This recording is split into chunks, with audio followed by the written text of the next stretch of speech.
Бәріңізге сәлем, сіздермен Казахский тигр каналыма подписка және де лайк. Фильмнің атауы «Муж парикмахерши». Ал кеттік, біз бастаймыз. Алдарыңызда көріп тұрсыздар, мынау Антуан деген бала кезіндегі процесті көрсетіп жатыр. Бұл бала жаңағы көлде тазалап жүр. Оны көріп тұрсыздар, шашын алу керек. Шашын алғызам деп парикмахершаға барады. Бұл баланы парикмахершаны ұнатып қалған екен, ол хозяйканы.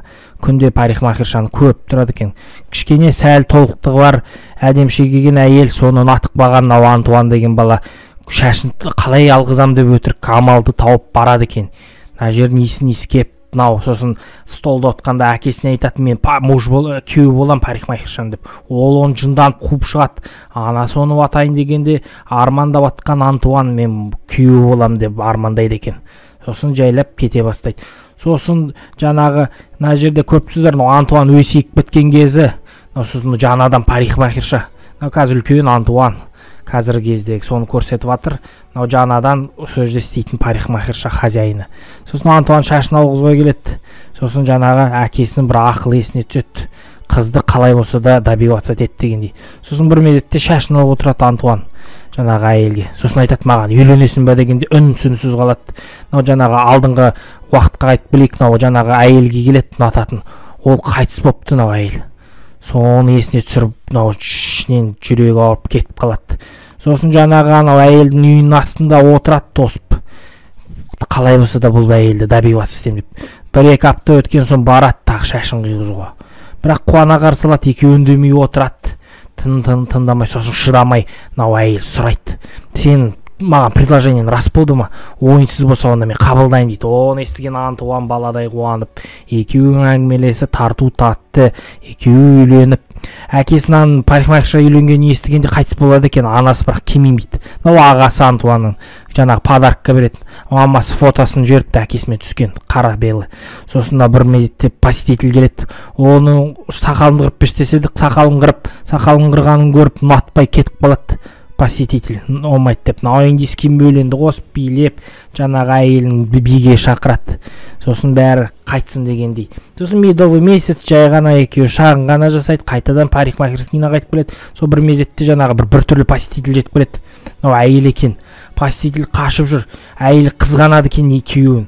Бірақ екеуінің үш баласы болса да, еркегін қызғанады екен. Соған күйеуі мәз болып қалады. Түсінбейді. Сосын әйел жаңағы баланы шашын қидырып туғалып келеді парикмахерскийға. Шашын далды. Бұл бала көнбей қиын екен. Антуан бірнесе қылып тілін табады баланың. Сосын қуанады Антуан. Мен балам жоқ, рахат. Әйелім фигурасы өзгермейді. Әйеліме уақытымды бөле аламын деп қуанып, билеп, үндістің бейіне баланың уақытын алып шашын қиғызып кетеді. Әйелін жақсы көреді екен өзі.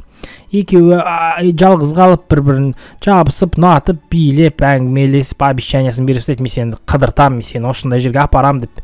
Екеуі жаңағы шашын таразында ұйықтап кетеді екен, посетитель сол кезде тиісіп, төсектес боқсып тиісе бастайды екен, жақындасып, жаман ойларын көрсетіп. Сосын жаңағы кетіп қалады, екеуі бір мезетте отырғанда әйел айтады екен, мені қатты қысып құшақтап өлтіріп тасташы деп.